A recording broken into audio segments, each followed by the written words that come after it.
Hi friends, இன்னைக்கு 2023ல நிறைய படம் வந்துச்சு.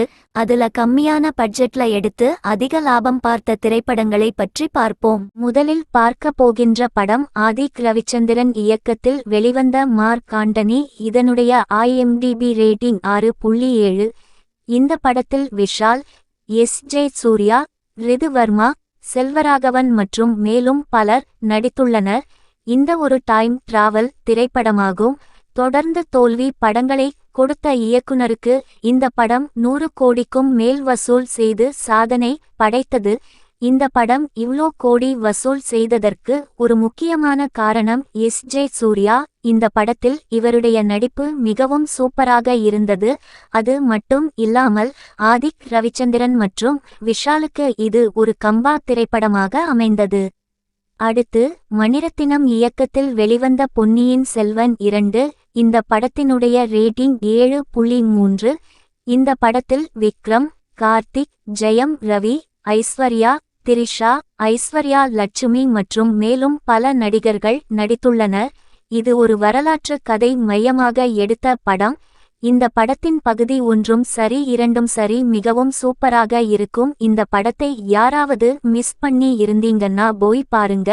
2023ஆம் ஆண்டு சிறந்த தமிழ் படங்களில் இதுவும் ஒன்று. விநாயக் சந்திரசேகரன் இயக்கத்தில் மணிகண்டன் நடித்துள்ள குட் நைட். இதனுடைய IMDb ரேட்டிங் 7.7. மேலும் திரைப்படத்தில் கதாநாயகியாக மீதா ரகுநாத் நடித்துள்ளனர். இந்த படம் எந்த ஒரு ப்ரமோஷனும் இல்லாமல் வந்து பெரும் வெற்றி படமாக அமைந்துள்ளது.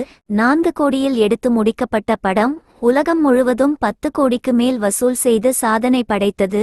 இது ஒரு சூப்பரான காதல் திரைப்படம். இந்த படத்தையும் மிஸ் பண்ணிருந்தீங்கன்னா போய் பாருங்க. அடுத்து விக்னேஷ் ராஜா இயக்கத்தில் வெளிவந்த போர்த்தொழில். இதனுடைய IMDb ரேட்டிங் 8. இந்த திரைப்படத்தில் சரத்குமார், அசோக் செல்வன், சரத் பாபு மற்றும் மேலும் பலர் நடித்துள்ளனர். இந்த படத்தின் கதை என்னன்னா, திருச்சியில் ஒரு இளம்பெண் கொலை செய்யப்பட்டு கிடப்பார். அந்த கொலையை விசாரிக்கும் போலீஸாக அசோக் செல்வன் மற்றும் சரத்குமார் இருப்பார்கள். இதில் அசோக் செல்வன் ஒரு பயந்த சுபாவம் கொண்டவர். இவர் 2 பேரும் சேர்ந்து அந்த கொலை கண்டுபிடிப்பது இந்த படத்தின் கதை. ஒரு சூப்பரான சீரியல் கில்லர் கதை இது. இந்த படம் மிகவும் அருமையான படம். இந்த படத்தை மிஸ் பண்ணியிருந்தீங்கன்னா போய் பாருங்க. அடுத்து கார்த்திக் சுப்புராஜ் இயக்கத்தில் வெளிவந்த ஜிகர்தண்டா XX. இந்த படத்துடைய IMDb ரேட்டிங் 8.1. மேலும் திரைப்படத்தில் S.J. சூர்யா, நிமிஷா சஜயன், ஷைன் டாம் சாக்கோ மற்றும் பலர் மேலும் நடித்துள்ளனர். ராகவா லாரன்ஸ் நடித்த படங்களில் இந்த படம் ஒரு அருமையான திரைப்படம்.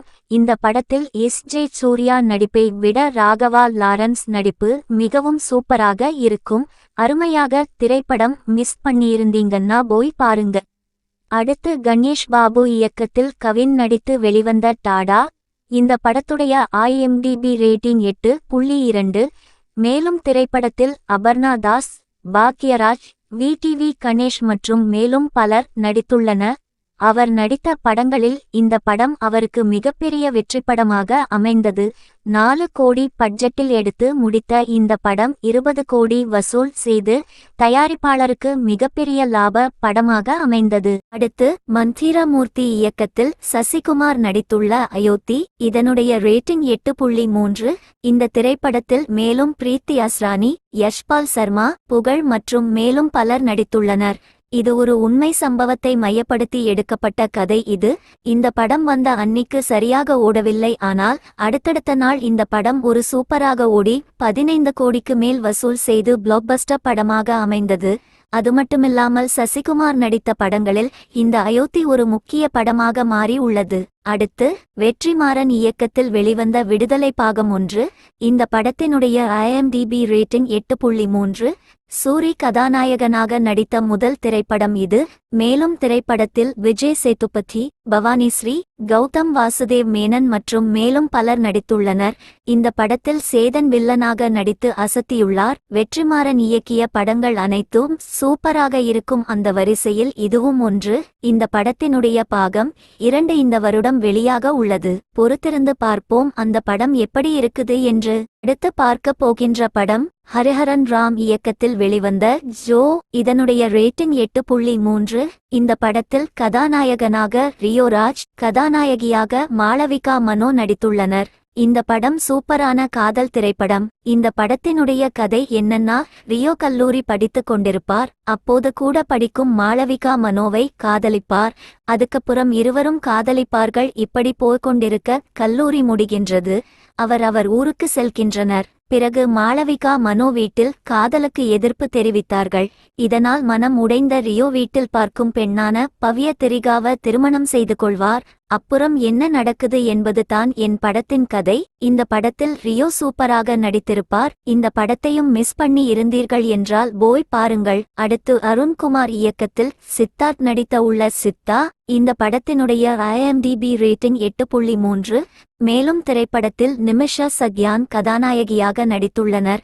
இந்த படத்தின் கதை என்னன்னா, கதாநாயகன் அவர்கள் அண்ணி வீட்டில் தங்கியிருப்பார். அண்ணி பொண்ணு மேல ரொம்ப பாசம். ஒரு நாள் அண்ணி பொண்ணுடைய தோழிக்கு ஒரு பிரச்சனை நடந்துவிடும். இந்த பிரச்சனைக்கு காரணம் கதாநாயகன் என்று அவரை துன்புறுத்துவார்கள். கதாநாயகன் இந்த பிரச்சினையில் இருந்து மீண்டு வருவதற்குள் அவருடைய அண்ணி மகள் காணாமல் போய்விடுவார். அந்த பெண் கிடைத்தாளா? இந்த பிரச்சனைக்கெல்லாம் யார் காரணம் என்பதைத்தான் படத்தின் கதை.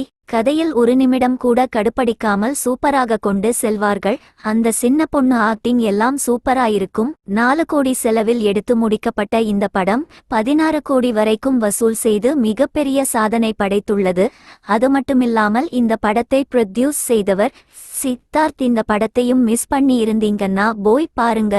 அடுத்து 9 IMDb ரேட்டிங் வாங்கி உள்ள பார்க்கிங். இந்த படத்தினுடைய இயக்குனர் ராம்குமார் பாலகிருஷ்ணன். திரைப்படத்தில் ஹரீஷ் கல்யாண், இந்துஜா ரவிச்சந்திரன், MS பாஸ்கர் மற்றும் மேலும் பலர் நடித்துள்ளனர். ஒரு சூப்பரான திரைப்படம். வீட்டில் உள்ள ஒரு பார்க்கிங் ஏரியாவால் ஏற்படும் சண்டையை மையமாக வைத்து எடுத்த படம் இது. இந்த படம் திரையரங்கில் வெற்றிகரமாக ஓடியுள்ளது. இப்பொழுது இந்த படம் Disney+ ஸ்டார்ல இருக்குது. மறக்காம போய் பாருங்க.